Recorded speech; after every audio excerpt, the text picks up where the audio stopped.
Kashakwala back at you with another swift lesson in the spirit, giving all glory, honor, and praises to Yahweh Bashim, Yahweh Shai Bashim, Achapadash.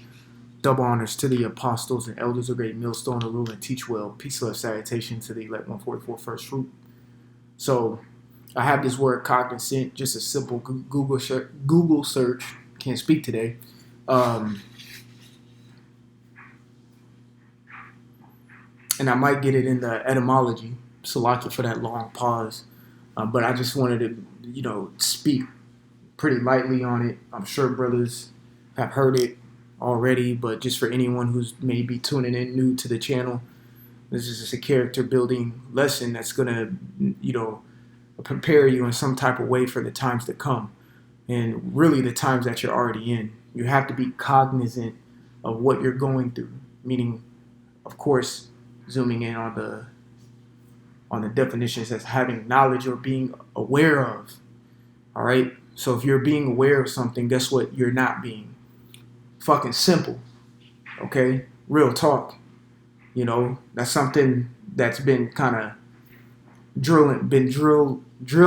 I've been drilling in my head, and leaders that I follow have been drilling in my head. Apostle Akar, it stopped being fucking simple. He'll say that. And I'll be like, you know what? You're right. I do need to stop being simple. And I need to be more cognizant of what I'm doing and more cognizant of my surroundings. Having knowledge of being aware of something. All right. So I'm going to bring out a precept.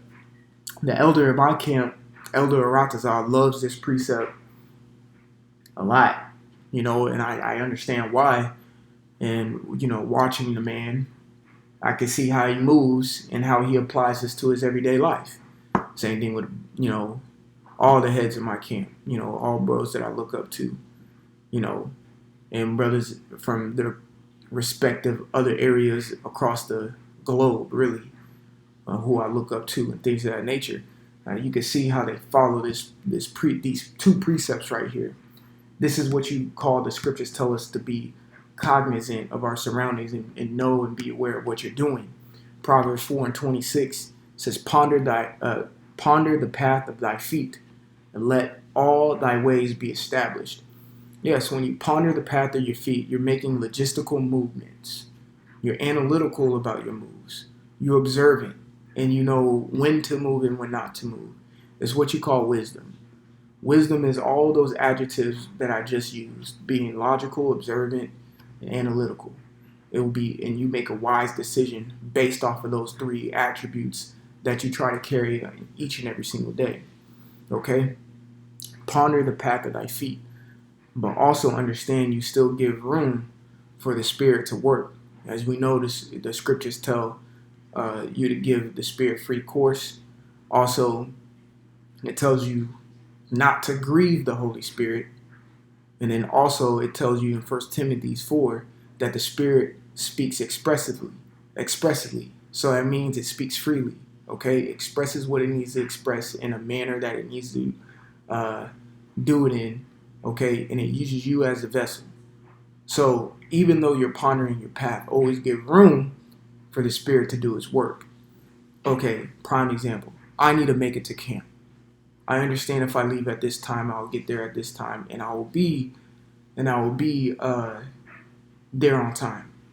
Okay, cool. That is pondering the path of your feet. You understand how long you can take to get ready, when you need to leave. You may need to stop and get gas, blah, blah, blah, blah. But this is what happens when you're not leaving room for the Spirit. If something happens along the way and you get pissed at it because it wasn't according to your plan. You see what I'm saying? You have to leave room for things to take place and things to transpire, whether it be good or quote unquote bad. Either one of the two is for the benefit of you. You may be having to go through something, and that's what the Spirit designates, and you have to realize it and give the Spirit the free course to do what it does, and don't be a scruple. So look that word up, scruple. Okay? So, yes, ponder the path of thy feet, and that's following after the Lord, really. You ponder the path of the feet, meaning You ponder the ways of the trailblazer who set the way, which is Yahweh Shai. So you ponder, you think about his path that he took, and you put your feet on that path. It says, and let all thy ways be established. Correct. If you're taking the correct path, your way will be established. You'll be set in stone. That's going back to the book of Colossians where it tells you to be rooted, meaning established. Proverbs 4:27, it says, turn not to the right hand nor to the left. Remove thy foot from evil. That's right. Turn not from the right hand nor to the left. So be very firm with your decisions as well. Let me just say it in that. Don't be wavery. Okay? Don't be double-minded. Don't be double-tongued. All right? It says, remove thy foot from evil. Exactly. And that goes into you peeping things, being the spiritual being that you ought to be. You know, every brother, I'm going to say this too. Every brother who's in this truth right now, still kicking it, still pushing it in the truth. All right? You're all spiritual. I'm saying that just like that because it's a fact. You're all spiritual.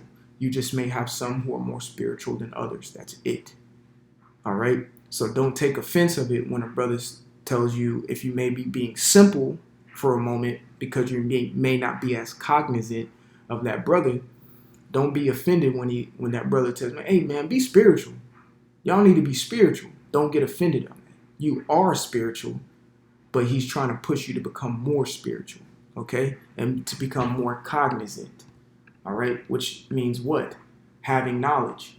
So that means you need to get in the studies and get in your books, do more lessons. And another way to drill things in your mind is to teach. So yes, do more lessons. And that will get you more knowledge, and it will help you be more cognizant of what you're doing on a day-to-day basis, your surroundings. Just because you may live in a quiet neighborhood don't mean it's fucking safe. You're still in the valley of the shadow of death, aka America. You see what I'm saying? Death is all around you, so you have to be cognizant and aware of your surroundings. So let's go to Ephesians 5:15 now. It says, see then that ye walk circumspectly. All right, we got a brother in our camp, Atlanta, Officer Rock, and that's the title of his YouTube page. Walk circumspectly, rightfully so, and it's a spirit he named his YouTube page that. Why? Because that brother is super observant. He watches. You know, I can speak on it firsthand because I'm always around him. All right, and I have contact with the brother a lot.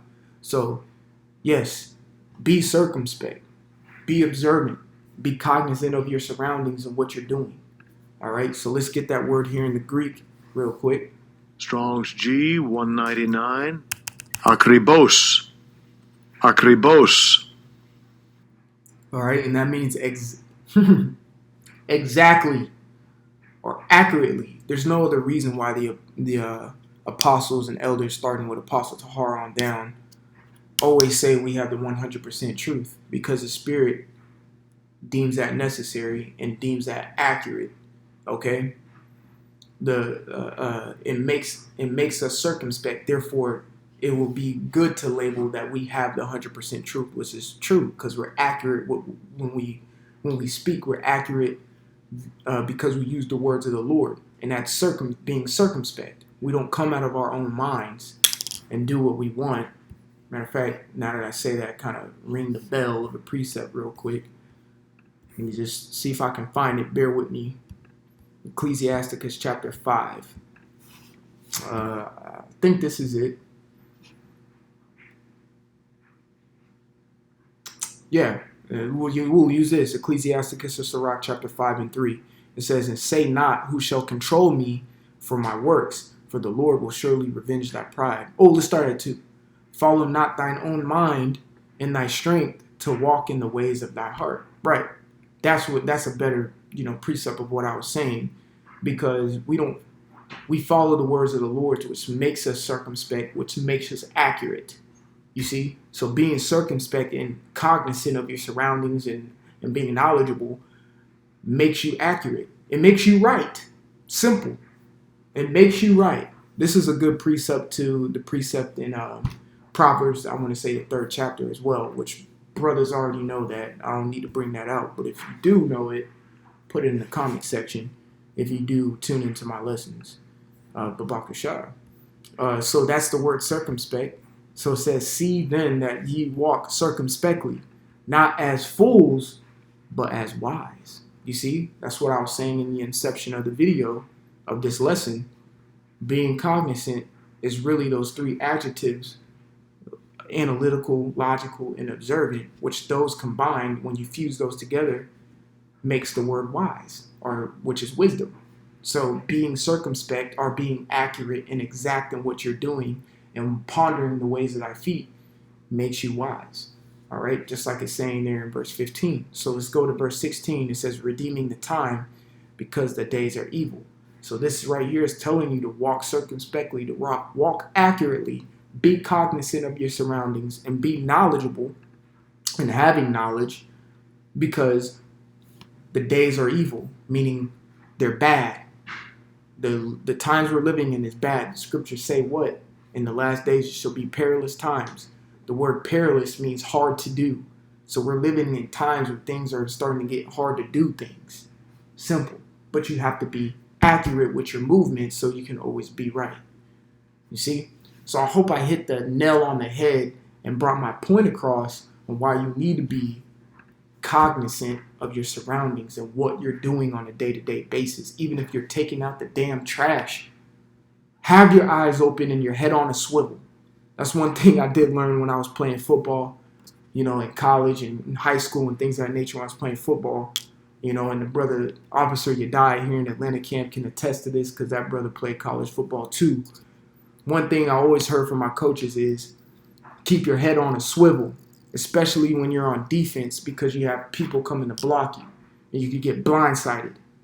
So you have to keep your head on a swivel and be cognizant of your surroundings. So even if you're taking out the damn trash, keep your head on a swivel and your eyes open. Okay? So Lord willing, this was edifying, encouraging, and exhorting. I want to give all glory, honor, and praises to Yahweh by Hashem Yahweh Shai by Hashem Chakwadash. Double honors to the apostles and the elders of Great Millstone who rule and teach well. Peace, love, salutation to the elect 144 first fruit. Brother Kashkwal, like always, shalom. And repent, for Yahweh Shai is coming back sooner than what me and you believed. Shalom.